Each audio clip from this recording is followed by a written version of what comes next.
6h du mat. Le capitaine vient de me réveiller d'un coup de pied dans la cuisse. Le salopard a déjà ses choses d'armure. J'ai la tête dans le gaz, la théière comme les soupapes du vieux clade qui se chauffe à côté. Ça gueule déjà de se grouiller.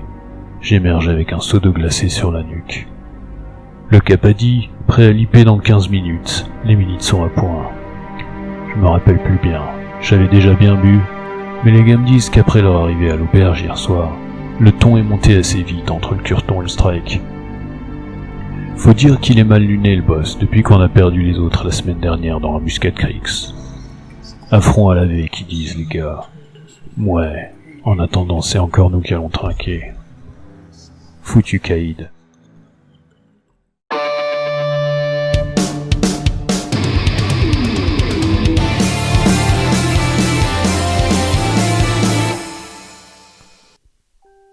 Bonjour à tous et bienvenue sur la chaîne Dramatic Chic Punk pour un premier rapport de bataille War Machine Horde qui opposera ma faction Cygnar à la faction Menoth de DAF sur un mini format de 16 points. Alors on est parti sur des formats de liste pas du tout compétitifs, pas du tout optimisés, avec des scénarios et figurines les plus fun possibles. Donc l'idée c'est de se faire plaisir en jouant et de vous transmettre ce plaisir. Et donc on va commencer par vous présenter les deux listes. La liste Cygnar se compose d'un battle group mené par le commandeur Coleman Striker, accompagné d'un Ironclad, d'un Lancer et d'un Hunter.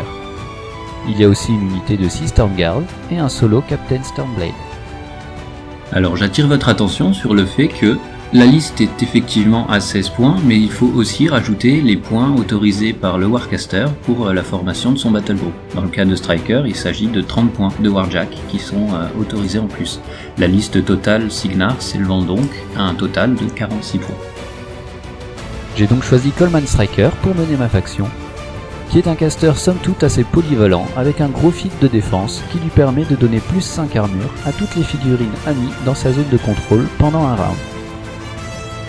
Ce caster dispose de 6 points de focus, ce qui lui octroie une zone de contrôle de 12 pouces.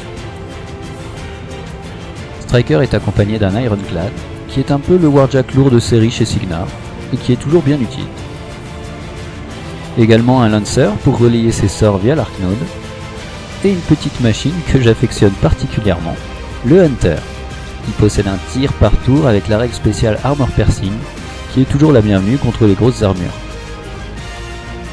J'ai aussi ajouté une unité de Stormguard qui viennent faire le nombre, et un Captain Stormblade en appui mobile. C'est une liste assez péchue, orientée plutôt corps à corps, mais avec juste ce qu'il faut de tir pour être menaçant à distance en cas de besoin. Le tout mené par un caster dont le feat contre plutôt bien celui du caster adverse, comme vous aurez l'occasion de le voir. Alors de mon côté, la liste Menoth, c'est un battle group composé d'un Crusader, d'un Revenger et d'un Repenter, avec à leur tête le Warcaster High exemplaire Kreos, additionné d'une unité de 3 exemplaires Cinérator avec officier et d'un petit solo. Alors Kreos, c'est plutôt un caster de contrôle, avec plusieurs sorts qui vont dans ce sens, et surtout un feat qui peut vraiment être dévastateur. Enfin, tout est relatif, vous allez le voir. Mais ne spoilons pas. Son feat donc permet de mettre KO tous les ennemis dans sa zone de contrôle de 14 pouces, puisque notre cher ami dispose de 7 points de focus, qui est tout à fait raisonnable. Côté Jack, on a donc un Crusader, qui est un Jack lourd, avec un coup en poing relativement faible, simple, efficace. Un Repenter, avec un lance-flamme bien pratique. Et un Revenger, qui est un très bon petit Jack de corps à corps, et qui en plus va pouvoir relayer les sorts de Kreos via son Archnode. Ensuite, on a une unité de 3 exemplaires Cinérator. Ils frappent fort, et leur attaque de vengeance pendant la phase de contrôle est franchement un gros atout. Mais par Menoth, mais qu'est-ce qu'ils sont lents! Alors pour pallier ce problème, on a un officier Cinérator, qui est un unit attachment, et qui peut leur donner un petit coup de boost une fois par partie. Et enfin, mon petit solo, c'est un Vassal of Menoth. Il coûte pas cher, il buff un Jack, il a un tir magique, ça complète bien la liste. Bref, c'est une liste bulldozer, pas très populeuse, assez lente, mais qui frappe fort et qui n'est pas facile à descendre normalement. Pour moi, cette liste devait pouvoir faire face à peu près n'importe quoi en face, Parce que je le rappelle, quand on a fait nos listes, on savait pas du tout ce que l'autre allait jouer. La bataille se déroule dans un cadre champêtre, sous un pâle soleil matinal de début de printemps. Le champ de bataille, c'est un terrain de plaine de 48 pouces sur 48, avec une mare profonde qui est un terrain impraticable, sauf pour les modèles amphibies, un gros rocher qui est une obstruction, ce qui en fait un terrain impraticable, 2 forêts qui sont des terrains difficiles, qui vont donner la dissimulation, c'est-à-dire un bonus de plus 2 de défense aux figurines entièrement à l'intérieur, et qui bloquent également les lignes de vue au-delà de 3 pouces. On a des murs qui offrent le couvert aux figurines à 1 pouce, c'est-à-dire un bonus de plus 4 de défense, des ruines qui offrent également le couvert, à l'exception de la maison qui est une obstruction. Et enfin, une colline qui va offrir une légère élévation aux figurines entièrement dessus. Sur ce terrain, pas d'objectif. On est sur un scénario de castagne, bête et méchant. La victoire s'obtient soit par caster kill, soit lorsque 50% des points de liste ennemis sont détruits. Concernant le déploiement Cygnar, c'est un déploiement assez classique. Vu le nombre de points, j'ai décidé de compartimenter la table en 2 moitiés. Une moitié gérée par le capitaine Stormblade et les Stormguards, donc le flanc gauche, et le flanc droit qui est géré en fait par le caster et ses Jack. Alors juste, j'ai mis Striker dans la petite ruine pour le protéger un petit peu, et j'ai bien mis le Hunter sur le flanc pour qu'il puisse aller faire sa chasse de façon efficace. La faction Ménote est déployée au nord, avec d'un bord de table à l'autre, d'abord le Crusader et le Revenger, en faisant bien attention de les placer dans la zone de contrôle du caster. Le petit Vassalov Ménote est derrière le Revenger, puis on a l'unité d'Ocinérator en ligne. Vient ensuite Kreos, qui est à peu près au milieu de la map, et enfin, un peu esselé et loin de tout, mais surtout du côté des Stormguards de Cygnar, on a le Repenter.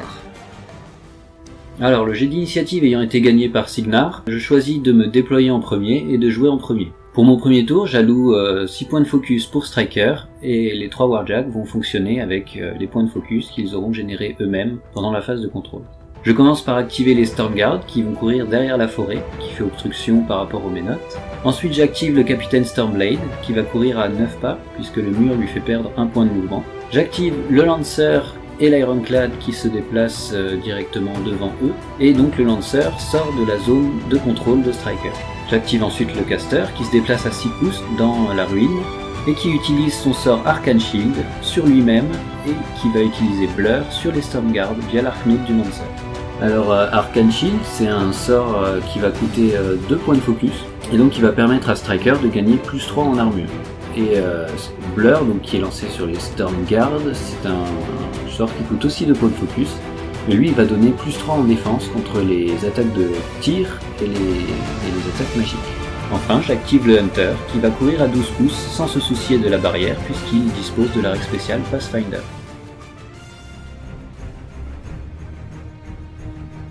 Alors, en ce qui concerne le premier tour Ménote, pendant la phase de contrôle, moi j'ai attribué aucun point de focus aux Jack. Ils avaient donc sur eux que le point du power-up qu'ils allaient utiliser pour courir. Tour 1 qui d'ailleurs en soi n'a pas été très long parce que tout ce petit monde a couru au maximum pour se rapprocher au plus près de l'ennemi. Et on a juste Kreos qui a casté ses sorts à upkeep sur lui-même, à savoir saut de défense qui lui octroie un bonus de plus 2 de défense et de plus 2 d'armure, ainsi que lamentation qui lui permet de multiplier le coût en focus des sorts ennemis par 2 lorsque les lanceurs de sorts sont dans la zone de contrôle de Kreos. Alors ces sorts n'ont absolument pas la moindre utilité pour le moment, hein, c'est clair, mais l'idée c'est qu'ils me coûtent que 2 points de focus à upkeep à chaque tour au moment où j'en aurai besoin, au lieu d'utiliser 4 points de focus.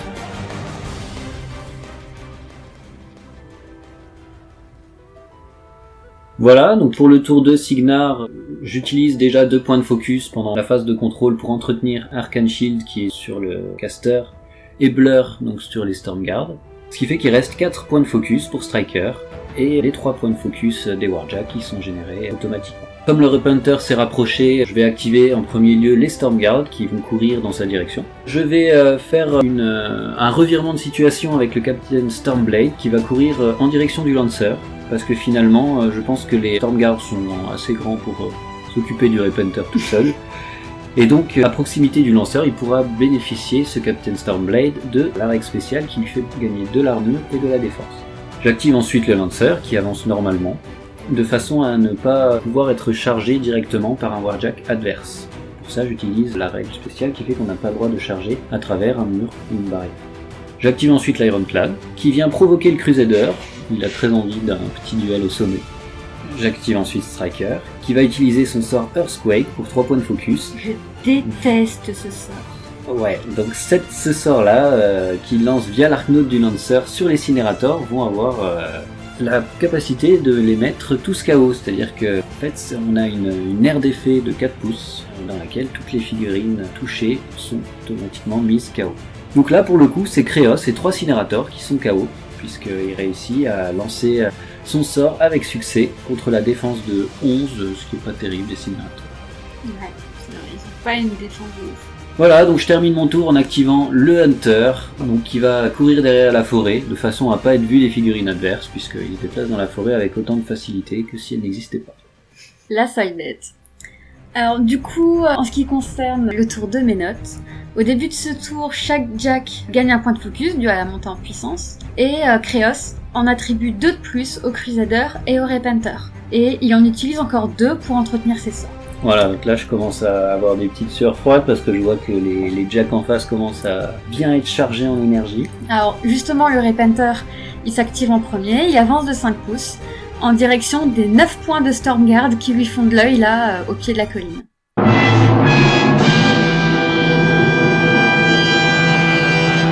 Et il tire avec son lance-flamme. Le gabarit couvre seulement 2 figurines, mais c'est déjà mieux que rien. Il tire et il utilise un point de focus pour booster l'attaque. Il a une capacité de tir à distance de 5 contre une défense de 13, qui passe à 15 d'ailleurs, à cause du blur, le blur de Striker. Donc il doit faire au moins 10 à 3D pour toucher. Donc moi je me dis c'est jouable, hein. Sauf qu'en fait non, il fait 9. Et donc il rate le premier grunt. Les stats sont donc les mêmes pour le deuxième, le Repenter fait encore 9 à 3D, il rate encore. Pas ouf, hein, le lance-flamme il est pas ouf, je sais pas, il a dû oublier l'allume-feu. Enfin, à ce moment-là de la partie, moi je suis très content des et moi je commence de ce lance-flamme. moi je commence déjà à rager, c'est n'importe quoi. Vient ensuite l'activation du Crusader, qui charge donc l'Ironclad, parce qu'effectivement, les deux gros billes, ils veulent du fight. Le Crusader frappe d'abord avec sa masse enflammée, avec une capacité d'attaque au corps à corps de 6, contre une défense de 12, donc il doit faire 12 moins 6 égale 6, à 2D, une chance sur 2, sauf qu'il fait 5. Vous voyez, l'avantage de commenter ces parties après les avoir jouées, c'est que vous m'entendez pas pester, parce que là, ça fait 3 attaques consécutives que je loupe de justesse. Et surtout là, il vient de rater son attaque de charge et moi je suis juste trop content. Et moi je l'ai vraiment mauvaise. 3D au dégâts avec le Crusader. Alors, du coup le Crusader il va ensuite frapper avec son gantelet. Cette fois il fait 8, donc l'attaque touche sa cible. Alléluia. Et avec une puissance de 14 pour une armure de 18, il part avec un malus de moins 4 à son jet de dégâts. Il fait 7, donc ça va, l'Ironclad se prend 3 dégâts dans le système 1. Et comme il reste 2 points de focus sur mon Jack, il en utilise encore un pour relancer une attaque de masse enflammée, et il fait 5 à l'attaque, ce qui n'est toujours pas suffisant pour taper. Alléluia. Il utilise ensuite son dernier point de focus, encore pour une attaque de masse enflammée, il fait 7, il touche enfin sa cible.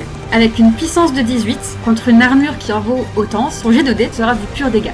Et là il endommage de 7 points le système 2 du Jack Signar. Et c'est vraiment pour ça que je suis très frustrée à ce moment-là de ne pas avoir réussi à toucher avec le Crusader avec sa masse enflammée, parce que justement comme il a une puissance à 18 contre une armure à 18, j'avais quand même de grandes chances normalement de pouvoir faire masse de dégâts, et ben là... Et ben là non. Et ben là non. Vient le tour du Revenger. Donc ce petit père, il est un peu trop loin pour faire une charge, il va juste courir droit devant lui, tête dans le guidon, juste assez près du Lancer pour que celui-ci ne puisse pas le charger quand viendra son activation. Histoire que... faut pas deck, hein. Le lanceur va pas non plus avoir trop pour de qu'il ne puisse pas bénéficier du bonus de charge. Oui, pour qu'il ait pas... Il peut charger, mais il ne pourra pas avoir le dé en plus. Il pourra pas avoir le dé en plus. De la charge. Ensuite, j'ai activé le Vassal of Menot, qui avance de 2 pouces pour se coller à la barrière, et il va lancer flux d'énergie sur le capitaine Stormblade. Donc le capitaine Stormblade qui à ce moment-là bénéficie quand même de la dissimulation grâce à la forêt. Mon petit vassal il a une capacité magique de 6 contre une défense de 12 plus 2. Donc il faut faire 8 au minimum à 2D et on espère très fort que ça passe. Mais ça passe pas. Ça passe toujours pas. J'active ensuite les exemplaires Cinérators. Donc ils ont subi un KO au tour précédent, donc ils vont sacrifier leur action de combat pour se relever, ils vont se déplacer au maximum de leur speed, donc pas beaucoup, hein, parce que les exemplaires Cinérators, ils sont gros, ils sont lents. Grâce à l'officier, par contre, une fois par partie, ils peuvent bénéficier de reposition à la fin de leur activation, pour bouger leur carcasse de 5 pouces supplémentaires. Et en plus, ils vont gagner mur de bouclier pendant un round, ce qui va leur octroyer un bonus très confortable de plus 4 armure quand ils sont seclassés. Du coup, ça va monter leur armure totale à 21 et là, ça commence déjà à faire beaucoup. On va finir ensuite sur l'activation de Kreos, qui utilise un point de focus pour se relever parce que lui aussi, il avait été mis KO à cause de Earthquake. Il se déplace en direction de la forêt. Il faut quand même qu'il se rapproche un petit peu de la zone de combat pour servir à quelque chose.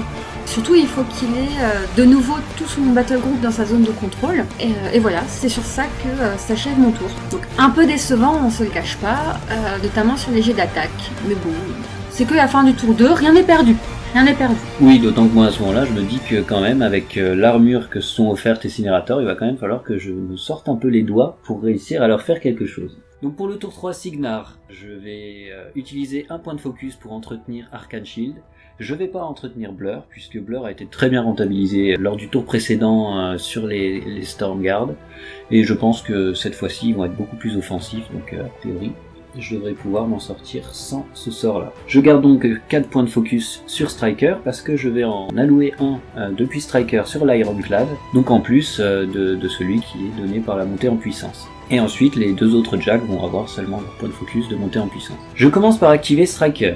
Donc lui, il va s'avancer de façon à rester en dehors de la zone de contrôle de Kreos pour éviter d'avoir à subir son feat. Mais il va se mettre suffisamment près des Cinérators pour pouvoir lancer à nouveau Earthquake, donc tremblement de terre, sur l'officier Cinérator. Donc avec sa Magic Ability de 6 contre une défense de 11, il va booster et il va faire 11. Donc il arrive à mettre les 4 Cinérators KO, donc l'officier et les 3 qui étaient autour. Et ça m'énerve un petit peu quand même. Voilà, donc là je suis quand même assez content parce que je vais pouvoir les toucher auto. Ouais, non, alors tu les touches pas auto. Il faut pas faire double 1. Oui, voilà. Ouais, ça revient au J'ai même. quand même une très haute probabilité de les toucher. Oui. Ensuite j'active le capitaine Stormblade qui va charger l'officier Cinérator KO et qui va faire un 7, donc il va réussir à le toucher puisqu'il fait pas de double 1. Et ensuite il va taper avec son power de 13 contre une armure à 21, je le rappelle. Et comme il va faire 15, donc il va réussir à enlever 7 points de vie à Tu me rappelles l'officier pourquoi t'avais Cinérator. 4D à ce moment-là? Comment t'as fait 15 Et ben, avec le capitaine 4D? Stormblade a chargé et il est Weapon Master. Ah donc voilà, il a 3D de base. il est Weapon Master. Voilà. Et donc avec Weapon Master, effectivement, je bénéficie de 4D à la charge. Donc j'arrive à lui enlever 7 points de vie, ce qui me contrarie un peu malgré la beauté de l'action du capitaine Stormblade, puisque il manquait un point de vie pour réussir à sortir l'officier Cinérator. Mais il tank un peu quand même. Il tank un peu. Il faut bien que l'armure à 21 serve à quelque chose. Voilà, même s'il est à côté en train de roupiller dans son armure, ça le protège quand même. Donc ensuite on va activer le Lancer, donc qui frappe Balthazar, un des Cinérators, avec sa lance. Il va le toucher sur un 9 et il va booster aux dégâts, donc avec une peau 13 contre une armure de 21. Donc il va faire un 11 qui va faire seulement 3 dégâts, mais bon, comme les Cinérators ont 5 points de vie, ça reste intéressant. Il fait ensuite son attaque de bouclier qui va toucher avec un 8. Avec une peau 11, il va faire un 6 et donc ne va faire aucun dégât, puisqu'il ne va pas réussir à excéder l'armure de 21 du Cinérator dans les maps. Vient ensuite le tour de l'activation de l'Ironclad qui fait lui son attaque spéciale secousse contre le Crusader. Alors secousse c'est une attaque spéciale qui est très intéressante puisqu'elle a aussi l'avantage certain de mettre aussi KO. Là ça m'énerve d'autant plus parce que jusqu'à maintenant je m'étais toujours dit que le fait de pouvoir mettre KO c'était un peu le monopole de Kreos, tu vois. Et là en une seule partie tu m'as sorti plusieurs fois Earthquake, tu me sors l'Ironclad. Eh ben bienvenue chez Cygnar. Ouais, non, bah écoute, oui, le chaos, c'est pas que la spécialité de Kreos, ouais, effectivement. Donc là, effectivement, il fait son attaque spéciale de secousse, l'Ironclad, et donc il va toucher, et avec une mat de 7 contre une défense de 10, il fait un 8. Et donc, il met KO le Crusader. Les dégâts sont boostés avec un de ses points de focus, donc il va taper à peau 18 contre une armure de 19. Ce qui fait que en fait je retire que 1 à mon jet de dés, donc à mes 3 dés. Je roll un 12, oui j'utilise pas mal le franglais. Je roll un 12 et donc ça fait 11 points de vie dans le système 3 du Jack lourd. Ensuite je rachète une attaque de masse avec mon deuxième point de focus, qui touche sur un 8 et qui fait 2. Donc ça fait 1 point de vie, 1 point de dégâts pardon, dans le système 6 du Crusader. Voilà pour l'Ironclad qui a quand même pas trop mal rentabilisé son tour, plus que le Crusader à son tour de table. Oh, commence pas à se moquer là. T'auras l'occasion de le faire plus tard. J'ai eu de la chance. Et donc ensuite j'active les Stormguard parce que eux ils ont quand même du pain sur la planche, ils ont un Jacklight en face. Et donc ils vont charger le Repenter.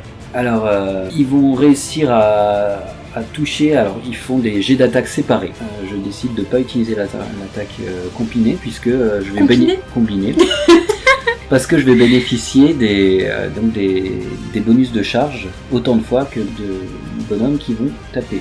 Donc je fais 6 jets d'attaque, et donc sur les 6 jets d'attaque, il y en a, je crois, il y en a 5 qui passent, non ? Ouais, c'est ça. Ouais, ça doit être ça, il me semble. Et donc j'arrive à faire beaucoup de dégâts, finalement. En fait, je défonce le Repenter avec les Stormguard. Voilà. Donc je vais pas vous faire le détail des jets de dés, mais en gros, ouais, j'arrive à l'ouvrir, et donc il me rapporte à ce tour-ci 8 points de victoire par rapport au Sénat. Donc là je suis quand même assez content parce que j'ai réussi à prendre mon extrême, mon côté, mon flanc gauche en fait de la table avec les Stormguard. Ouais, j'ai longuement pleuré la destruction de mon Repenter. Voilà, mais je suis quand même assez content parce qu'on avait fait une partie avant où tu m'avais sorti mes Stormguard qui fassent rien du tout. C'est la première fois où je l'ai joué et je venais de les peindre et puis là... Et là, justement coup, avec le Repenter, donc c'est la bonne... Donc là c'était la petite revanche des Stormguard, ça fait plaisir. Et je termine avec mon petit Hunter, donc qui est en train de fonctionner en sous-marin là dans son coin. Et donc il se déplace de 6 pouces et donc il va tirer sur le Vassal of Menot. Le petit gars qui a rien demandé à personne quoi. Voilà, et donc là c'est juste abominable parce que le Hunter il sort de sa forêt, personne l'a vu, il est en bac-arc je crois, même plus. Et donc il fait un tir avec Armor Piercing sur le Vassal of Menot. Enfin, l'Armor Piercing était absolument pas nécessaire parce que de base il a pas une armure de ouf le Vassal. Mais bon, du coup à cause de cette Armor Piercing il passe à 12, non 6. Il passe d'une armure de 12 à 6, voilà. Voilà, donc, autant dire qu'il n'y a pas d'armure, il a pas deux. Et donc là, l'autre, de toute façon, le Vassal of Menot, il a son casque, il voit rien, et il est pas capable de voir le Hunter qui est dans son angle arrière, et il se fait pulper. Il se fait démembrer. Il se fait pulper, il meurt, et il rapporte 3 points de victoire. Le pauvre petit gars, quoi, il a rien demandé à personne, il se prend un tir d'un Jack en pleine pougne. Voilà. À la fin du tour Signar, il marque 11 points, quoi. Voilà, je vais te laisser la parole pour tour 3 Menot. Alors, le tour 3 Menot. On commence avec la montée en puissance des Jack. Le Revenger et le Crusader vont gagner leur point de focus. Kreos attribue 2 points de focus supplémentaires au Crusader et 1 de plus au Revenger. Il va en utiliser encore 2 pour entretenir ses sorts, donc ça fait qu'il lui reste 2 points de focus sur lui. Kreos sera le premier à s'activer. Il avance, il se place juste en lisière de forêt, et là il va utiliser son feat. Son feat, il permet de mettre KO toutes les figurines ennemies à 14 pouces. Et du coup, ici, ça concerne le Capitaine Stormblade, le Lancer, l'Ironclad, mais aussi Striker, le Warcaster adverse. Les exemplaires Cinérators s'activent ensuite, et l'officier et le troupier B, qui d'ailleurs s'appelle Balthazar, je pense que vous avez entendu Raphaël tout à l'heure le dire. En fait, tous mes exemplaires Cinérators, ils ont des petits noms. Le troupier A, c'est Aramis, B, c'est Balthazar, C, c'est pour Cicéron, et je vous présenterai un autre jour Dionysos et Ézéchiel, c'est promis. Mais bon, là je m'égare un peu, donc l'officier, qui d'ailleurs n'a toujours pas de nom, lui, il faudrait un petit peu que je trouve un nom. Ouais, bon, donc ça c'est l'avis des Cinérators de Daphné. Okay. Pardon, donc l'officier et Balthazar, qui était donc KO, se relèvent, et pour cela ils devront sacrifier leur action de mouvement. Aramis se place entre Kreos et les Stormguard, parce que bon, il aime pas trop voir son caster à poil comme ça, avec des Stormguard juste à côté. Et Cicéron va avancer en direction de Striker. Balthazar et l'officier vont attaquer le Lancer, et donc comme le Lancer il est KO, il touche forcément, sauf sur un double 1. Et en plus, s'il touche, ils enflamment le Jack, ce qui est le cas ici. Voilà, c'est une petite spécialité des Cinérators. C'est un petit peu la spécialité Menot en fait. Ouais. Burn them all. Ils vont blesser le Jack avec une puissance de 11 contre une armure à 18, donc ils partent avec un malus de 7 points sur le Lancer avec 3D parce que eux aussi ils sont maîtres d'armes, ils sont weapon master.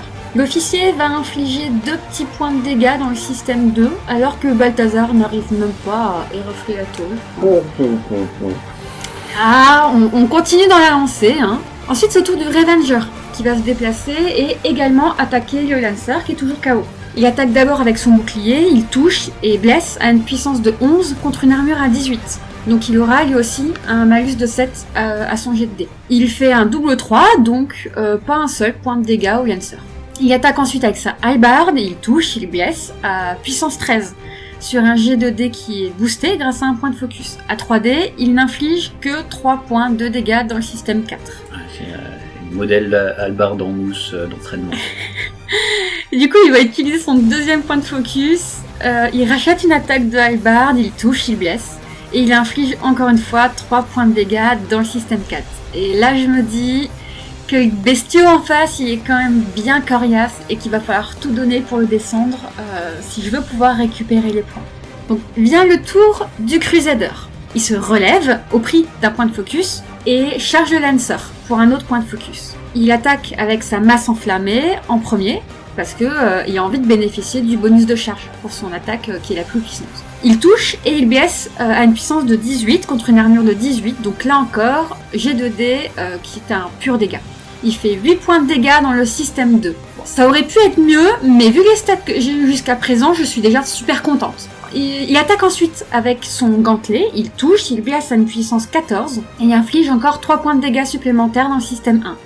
C'est laborieux, mais on l'entame petit à petit, on va quand même, je pense, arriver à en venir à bout. Il rachète une attaque de masse enflammée, il touche, il blesse, il fait 7 points de dégâts, et là, enfin, le Lancer est détruit. Et je peux enfin gagner mes 10 misérables points de victoire qui ne sont même pas suffisants pour égaliser à la fin de mon tour.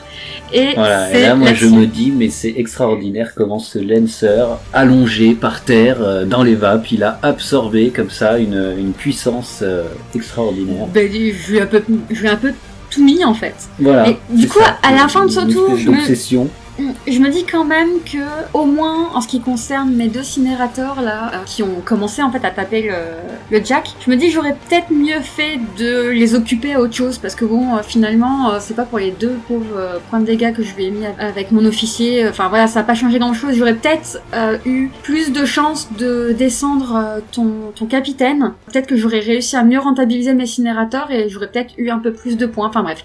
À la fin de ce tour, je commence à me dire que mes 2 derniers neurones sont plus très bien connectés. Voilà. Et donc on enchaîne avec le tour 4 Signar. Tour 4 Signar, ouais.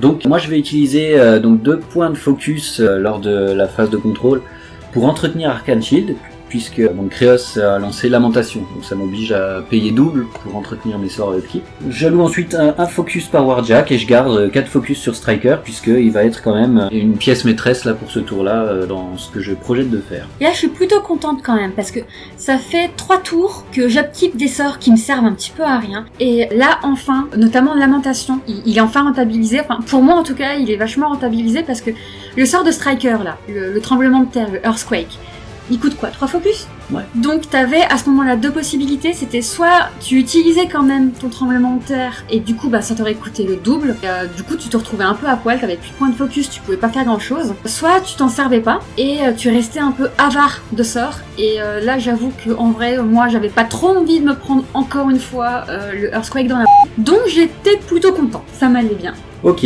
donc en ce qui me concerne, j'avais pas vraiment l'intention d'utiliser Earthquake, puisque j'avais l'intention d'envoyer Striker plus dans le feu de l'action. Donc je commence par activer le Hunter, qui va avancer de 6 pouces, et qui va tirer sur le Revenger dans l'arc arrière, c'est sa petite spécialité pendant cette partie-là. Ouais, j'avoue, là, à ce moment-là, quand je vois le Hunter arriver, je me dis, mais zut quoi, zut. J'ai mal placé mon Revenger, j'ai pas du tout pensé à vérifier l'arc avant, l'arc arrière, j'étais tellement mis en tête pour essayer de descendre ton jack que j'ai pas du tout pensé à mon arc arrière, et là je le paye en fait. Voilà, donc avec une attaque à distance de 7 contre une défense à 10, donc il va toucher, il va faire 6 et il va booster aux dégâts, donc puisqu'il a son point de focus de la montée en puissance. Et donc il va réussir à faire 8 points de dégâts dans le système 6 du Revenger, ce qui est pas mal pour un petit tir comme comme ça en armure classée. Ensuite, je vais activer le Captain Stormblade qui sacrifie son mouvement pour se relever puisqu'il était KO à cause du feat de Kreos. Et donc il va frapper Balthazar, toujours, le Cinérator, avec sa mat de 8 contre une def de 11. Donc comme il fait un 10, il va pouvoir blesser à peau 13, et avec 3D puisqu'il est Weapon Master. Et donc il fait un 10 contre une armure de 17 avec sa peau 13, donc il arrive à tuer Balthazar. Ouais. Voilà. Bye Balthazar. Voilà, ensuite j'active l'Ironclad, donc le Jack lourd, qui va sacrifier son mouvement également pour se relever. Et il va faire son attaque spéciale de marteau sismique, qui est toujours très apprécié, contre le Crusader. Et donc il arrive à mettre le Crusader et le Revenger KO. Il va blesser à peau 18, toujours contre une armure de 19, et donc il arrive à faire seulement 3 points de vie, 3 points de dégâts dans le système 1. Mais bon, l'intérêt c'était surtout de le mettre KO. Ensuite il tape avec son gantelet, mais il va rien faire. Parce que il arrive à toucher mais il fait pas de dégâts. Et il rachète une attaque de marteau sismique qui va toucher sur un 5 et donc il fait 7 dégâts dans le système 6 du Crusader. Voilà pour l'Ironclad. Ensuite j'active les Stormguard qui vont courir pour encercler la petite forêt. L'idée c'est un peu de limiter les mouvements de Kreos, d'essayer de le taquiner des deux côtés, comme ça il peut pas trop faire de percée pour se barrer. Et je termine avec l'activation de Striker, qui va utiliser un focus pour se relever, et qui va faire une charge sur l'officier Cinérator. Donc l'officier Cinérator, je rappelle qu'il lui reste un point de vie.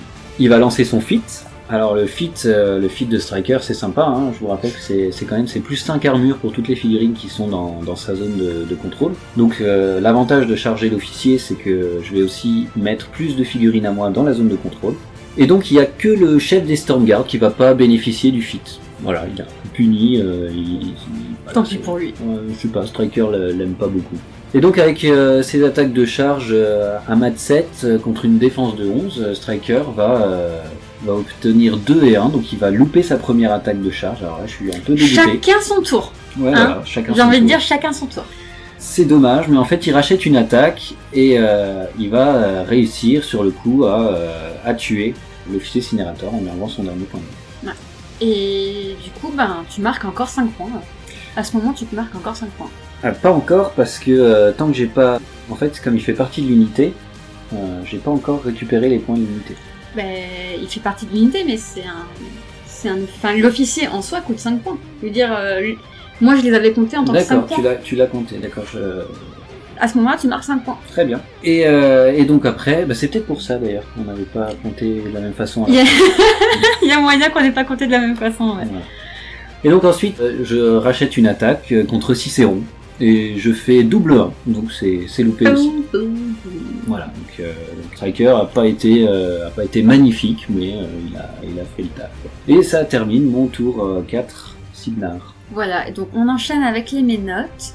Donc tour 4, pendant la phase de contrôle, la montée en puissance des Jacks leur permet de gagner un point de focus, comme d'habitude. Kreos va attribuer 2 points de focus supplémentaires au Revenger, mais pas au Crusader. Et il en utilise encore 2 pour entretenir ses propres sorts. Donc il lui en reste 3. Pendant la phase de maintenance, les exemplaires Cinérateurs ont enfin l'occasion d'utiliser leur habilité de vengeance. Celle-ci, elle va leur permettre, si au moins une figurine de l'unité a subi des dégâts d'attaque ennemis au cours du dernier round, ce qui est le cas ici, d'avancer de 3 pouces et d'effectuer une attaque de corps à corps de base. Voilà, alors ça c'est une vraie prise, je l'oublie tout le temps. Dans War Machine, ça c'est déjà mais alors vous verrez que dans Company of Iron, ça c'est abominable. Cette règle-là, c'est l'enfer. Oui, mais en même temps, ils coûtent leurs points, les Cinérateurs, donc il faut bien qu'il y ait une raison. Ouais. Et ils sont tellement lents de base. Gagner 3 pouces comme ça à la phase de maintenance, franchement, moi je trouve que c'est pas du luxe. Par contre, le luxe, c'est de pouvoir taper gratos. Donc Aramis, il va d'abord attaquer le Stormguard qui est en face de lui, et en plus il l'enflamme. Mais avec sa puissance de 11, même avec le 3ème dé, parce qu'il est maître d'armes, il va vraiment pas être en mesure de dépasser l'ignoble armure des troupiers.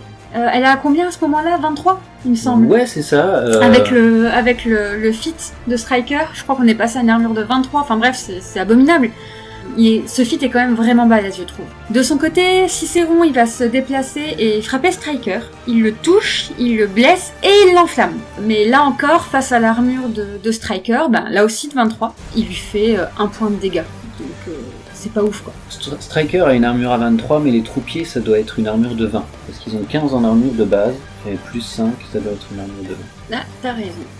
T'es meilleur en maths que moi, Cicéron, il va encore frapper Striker. Donc du coup, dans le cadre de son activation, cette fois, il va essayer de le taper, mais il le manque. Hein. Voilà, on commence à être un petit peu habitué aux attaques loupées.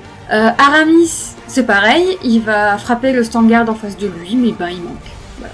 L'activation d'Incinérateur, c'était rapide. Ensuite, on active les Revengers.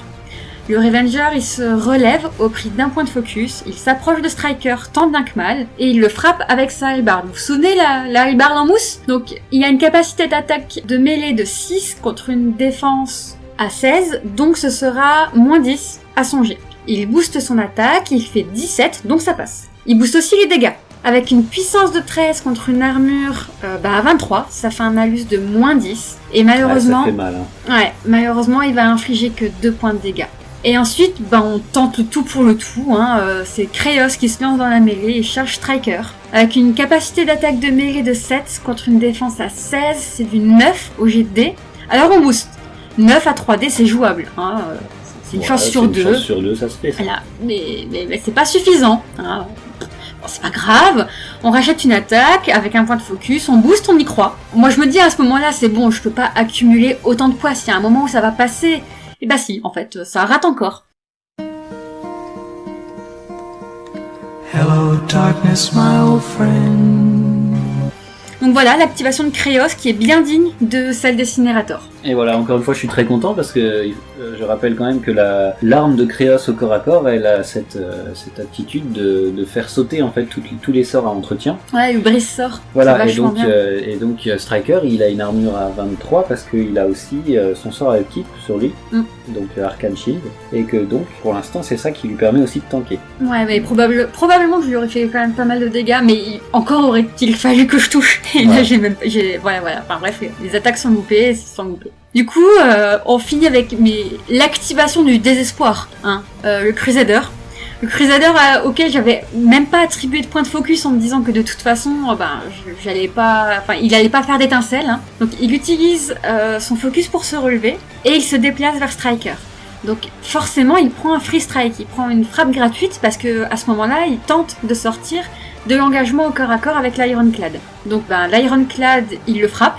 Avec quoi, son marteau sismique? Marteau sismique, oui. Donc il y a une capacité de mêlée de 7 contre une défense de 10. Donc c'est un moins 3. Il fait un 9, donc il touche. Ouais, il touche. Et il a une puissance à 18. Ouais. Il booste, parce que c'est un free strike.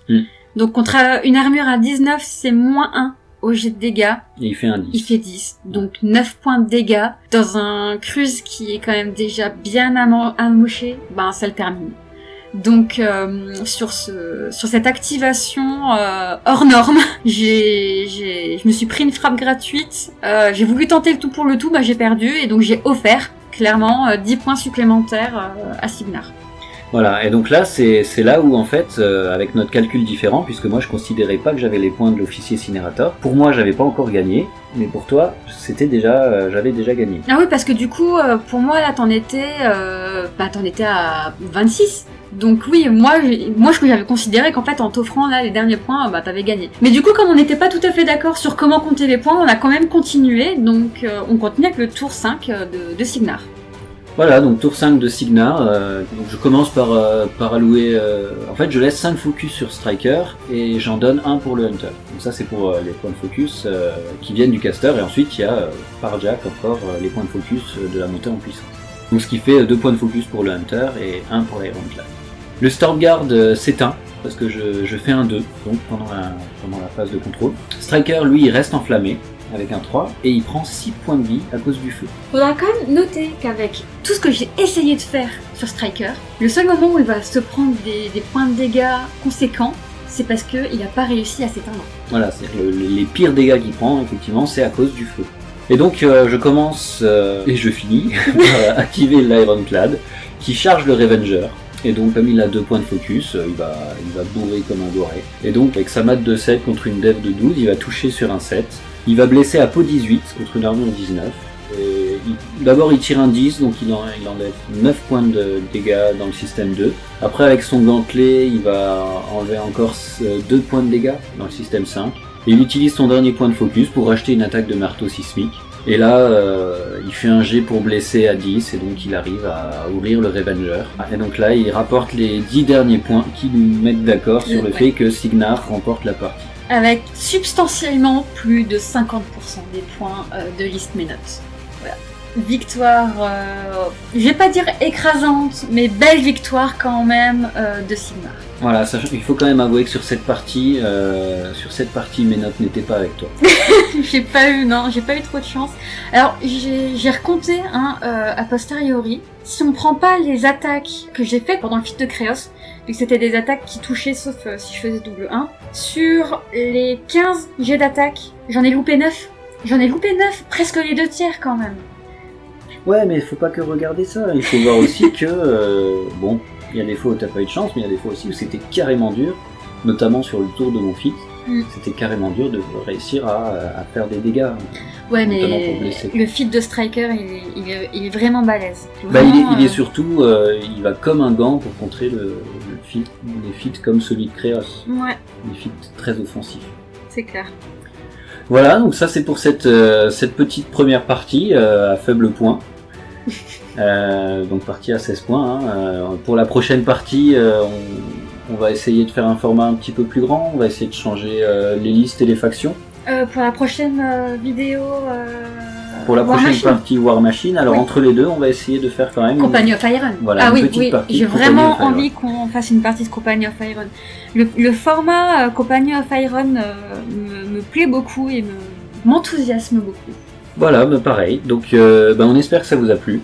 Et puis si vous voulez pas louper le prochain rapport de bataille, qui sera donc du Company of Iron, n'oubliez pas de vous abonner à la chaîne, donc avec le lien ci-dessous. Et puis, si selon vous il y a des trucs qu'on pourrait faire différemment, qu'on pourrait essayer d'améliorer, n'hésitez pas à vous faire entendre, en tout cas à vous faire lire. Vous avez toute la section commentaires en dessous pour vous lâcher. Et puis, voilà, si ça vous a plu, abonnez-vous, comme ça vous pourrez voir notre prochain rapport de bataille. Si d'ici là, on s'est pas entretués. Allez, à bientôt. À plus.